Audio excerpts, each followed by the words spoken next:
او د خالد بن ولید رضی الله تعالی د اسلام راوړلو واقعا ډېر عجیبه ده. د اسلام ډېر سخت دشمنو. په غزوه احد کې چې څومره شهیدان شي په هغې کې خو د ده لاس وکنه د شاغړي په غونډۍ باندې راوختو او دا ډېر غټ جنګجو هم و. خو ده وی زما په زړه کې یو ځل د دې اسلام محبت پیدا شو. هغه څنګه دا نبی علیه الصلاة والسلام چې په غزوه حدیبیې ته را روانو که نه ما ملګرو ته ووي چې ځای ورته سي کوئ چې دوی راځي چې موږ په لاره کې حمله وکړو. دوی به دغلته کې پړاو اچوي موږ چې دوی څنګه پړاو اچوي موږ به ګیر چاپېره ناستو موږ به ناڅاپي حمله وکړو. موږ ناستو هغې ځای ته وي ناڅاپي نبي علیه السلام لاره بدل کړه هغې ځای ته ورو رانغې حالانکې څومره قافلې چې به راتلې دغې ځای ته به راتلې او نبي علیه السلام هغه لار پرېښوده په بل طرف لاړو. ما دې ملګرو ته ویل چېرې دا سړی خو ډېر څه عجیبه غونته سړی دی. موږ ورته دلته کېناستو ډارې کې لاره بدل کړه. ما ورته چې خیر دی بل یو ټیم را روان دی هغه ټیم کې دوی مونځ د سره هم نه پرېږدي چې هغې ته صلات وسطا ویلی شي د مازدیګر مونځ. د مازدیګر مونځ دوی د سره نه پرېږدي ځکه حدیث مبارک کې راځي چې د مازدیګر مونځ نه قضا شو نو اهل و عیال ټول د هلاک شو. نو دوی د مازدیګر مونځ نه پرېږدي بالکل نه پرېږدي. نو چې دوی په مانځه ودرېږي که نه مونږ به پرې حمله وکړو. مونږ په دې کې ناستو چې د مازدیګر مونځ ټیم شو نبی علیه السلام صلات الخوف وکړو. صلات الخوف د صلات الخوف طریقه دا ده نیم ملګري په ځان پسې ودرول نیمې چوکیدارۍ ته ودرول. نو چې یو رکعت هغه یو څه کسان د نبي علیه السلام سره وکړو بیا هغه چوکیدارۍ ته ودرېدل هغه نور راغله په نبي علیه السلام پسې ودرېدل. په دې طریقه نبي علیه السلام مونځ وکړو او مې مونځ وکړو او مې چوکیداري کوله که نه. ما دې کسانو ته وویل چې یقین په الله وکړه په دې سړي سره خو هېڅ نه کېږي ده سره اوس غیبي غونته کې امداد دی. ده خو چې کوم ځای کې مونږ ورته کینو نو بس ده طریقه بدله کړي ده سره څه غیبي غونته کې امداد دی. وایي هغې ځای کې زما په دې زړه کې د اسلام لږ مینه پیدا شوله. بل چې کوم ځای طرف ته به غزا له لاړم د جنګ له لاړم که نه وی ښه د خپل قبیلې د طرفې به مې جنګ کوو خو چې واپس په راله په دې زړه کې به خفه وم مړه چې دا ته خپل ملګري وجنې خپل قبیله وجنې خپل خلک وجنې ته څه کوې څه په لاس راځي. خو بهرحال د خانداني غیرت او په هغې کې لګیا وم چې ډېر تنګ شوم که نه ما دا اراده وکړه چې شام ته ځمه هلته به یا یهودي شمه یا به عیسایي شم. مسلمانېدې خو ځکه نه شمه چې د دې پیغمبر خلاف ما دا خو زما سخت دشمن دی نو زه به ځم د ده څه ته به وم چې په تا ایمان راوړم. جاهلیت غیرت و که نه په غزوه بدر کې زه د خلاف ولاړم په غزوه احد کې زه د خلاف ولاړم په غزوه خندق کې زه د خلاف ولاړم هر ځای کې ما سره جنګ کړی اوس به په ایمان راوړم. ما وی چې زما شام ته یا به یهودي شم او یا به څه شم عیسایي شم او دا خپل مذهب خو راته بد ښکاري ځکه څه ګټو ته سجدې لګو دا موږ څه کوو که نه. دا مې اراده وکړه زما یو ورور و د هغه نوم ولید و هغه مسلمان و. نبي علیه السلام د ولید ته وویل که ما د ورور ته چېرې دا خالد د ډېر هوښیار سړی دی ډېر عقلمند سړی دی او د ده د عقل او هوښیارتوب لږي خو بل ځای کې لګي نو چې دا په اسلام کې ولګېده څومره به ښایي ته ورته د اسلام دعوت ورکړه. ورور ته ولې وویلو که نه دا ورور مې ما پسې خط راولېږو چې ما پسې خط راولېږو ما ته وی چې اسلام ته راشه. امام چې ضرور خط ولیدو ما ته وی چې نبی علیه السلام ستا صفت کړی دی لږ اسلام ته راشه. چې دا خبره مې واورېده بیا په ځان نه پوهېدم چې نبی علیه السلام زما صفت کړی دی. نبی علیه السلام چې دا ډېر هوښیار سړی دی. ما اراده وکړه چې زم مدینې منورې ته خو ما وی چې یوازې به څنګه ځمه نو لاړم بل ملګری مې کته عثمان دغه صفوان ابن امیه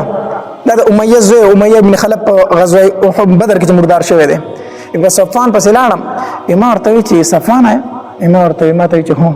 ما چې په زړه کې مې یو خبره ده ما ته وی چې څه ما چې څه خو د دې پیغمبر نه ډېر متاثره مې ایمان پرې راوړم نو که تا پرې راوړم ښه خبره ده چې دواړه ملګري شو مدینې ته لاړ شو زمونږ د قبیلې سړی دی زمونږ د خاندان سړی دی په ټول دنیا به حکومت کې موږ خو به بد نه ښکارو که نه او هغه کومه خبره کوي ښې خبرې کوي. صفوان راته وویل که نه چې که دا ټوله دنیا په ایمان راوړی یو دشمن پاتې شي هغه یو دشمن به یې زه یم. صفوان وی چې یو دشمن به یې زه یم زه په دې ایمان نه راوړم. ما چې ټیک ده صحیح ده لاړم عکرمه له دا مې دوست و د ابوجهل زوی عکرمه ته مې وویل چې عکرمه یو کار نه کو چې په دې پیغمبر باندې ایمان راوړو. عکرمه راته هم دا ټکی وي کو ټول خلک په ایمان راوړي او اخرې دشمني پاتې کېږي هغه به زه یم. بیا په دې عکرمه رضی الله عنه ایمان راوړی په فتح مکه په ورځ باندې. بیا لاړم عثمان ابن طلحه له ما ته چې عثمان یو خبره کوم په لکه یو خبره راوړي خو چې ته وراره څه جواب راکړې نو عثمان ابن طلحه چې وایي څه خبره ده ما ورته چې دا پیغمبر نه دی محمد صلی الله علیه وسلم دی خو ډېرې ښکلې خبرې نه کوي دی وایي زنا مه کوئ نو ښه خبره کوي که نه کوي دی وایي لورګانې مه وژنئ نو ښه خبره کوي که نه کوي دی وایي د ګټو د لوټو سجدې مه کوئ نو ښه خبره کوي که نه کوي وایي خپلولۍ مه پرې کوئ نو ښه خبره کوي که نه کوي عثمان ابن طلحه راته وایي چې ویل څه غواړې خبره وکړه ما ورته وایي چې یاره ایمان پرې نه راوړو ویلې چې ما خو د بېګانې اراده کړې ده خو تا ته مې نه شو ویلی ما خو هم د بېګانې اراده کړې ده ما ورته وایي چې زه ملګری مې پیدا شو ما ورته وایي چې ځو چې یو ځای د مکې نه اوزونه خلک را باندې شکي کېږي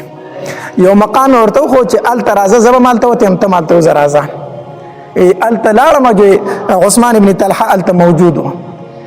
هلته کې یو ځای شو روان شو چې اوس لونه یې په لاره کې خو د مکې یو سردار ولید عمر ابن عاص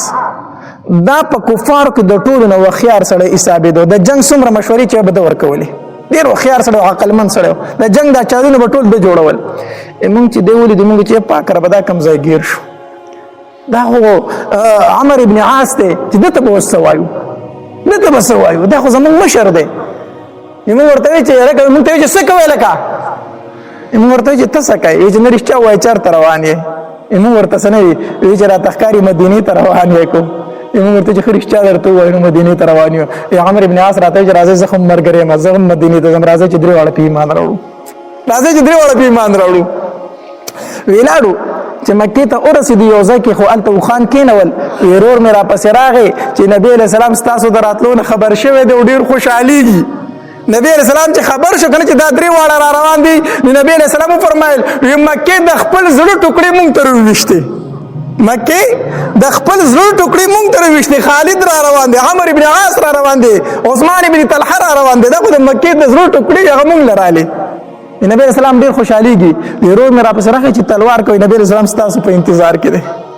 زه چې څنګه ورسېدم نبی علیہ الصلاة والسلام لره که نه نبی علیہ الصلاة والسلام ته مې وفرمایل